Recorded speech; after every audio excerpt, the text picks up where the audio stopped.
Kevin Landis, certified financial planner, 26 years. And I just wanted to touch base with you for a little bit about the Lockheed pension plan. It seems like the most common point of thought when choosing your pension plan, especially if you're married, is choosing which survivor option. If a person is single, they may want to select the 10-year payout feature because no matter what happens, the pension is guaranteed to pay out for at least 10 years.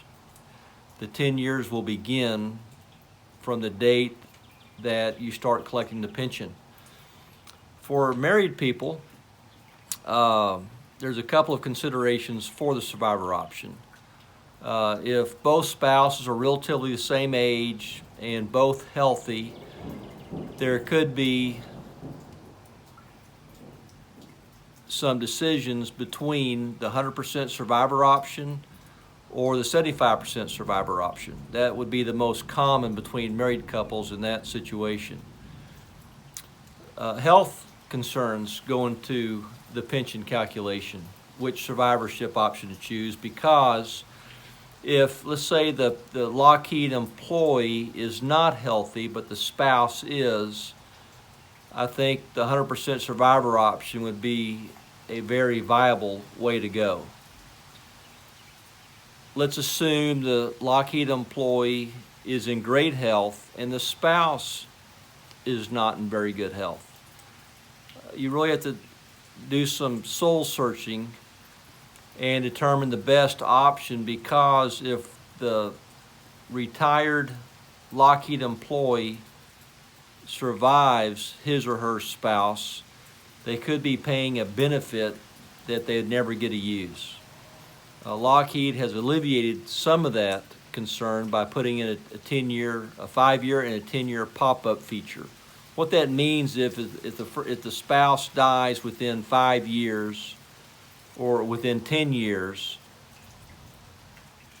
of when the pension began, the benefit that the surviving Lockheed employee would receive would pop up to the single life annuity amount.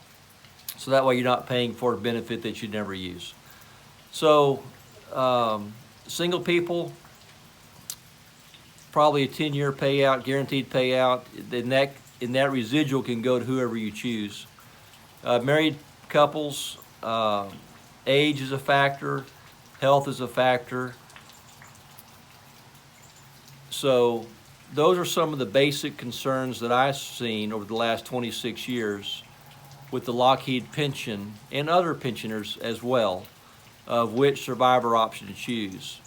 Now, one other point: if you were to pass away while you are still employed with Lockheed, the pension will default to the 50% option. So anyways, if you have any questions about this, I'd be happy to sit down and talk with you about it.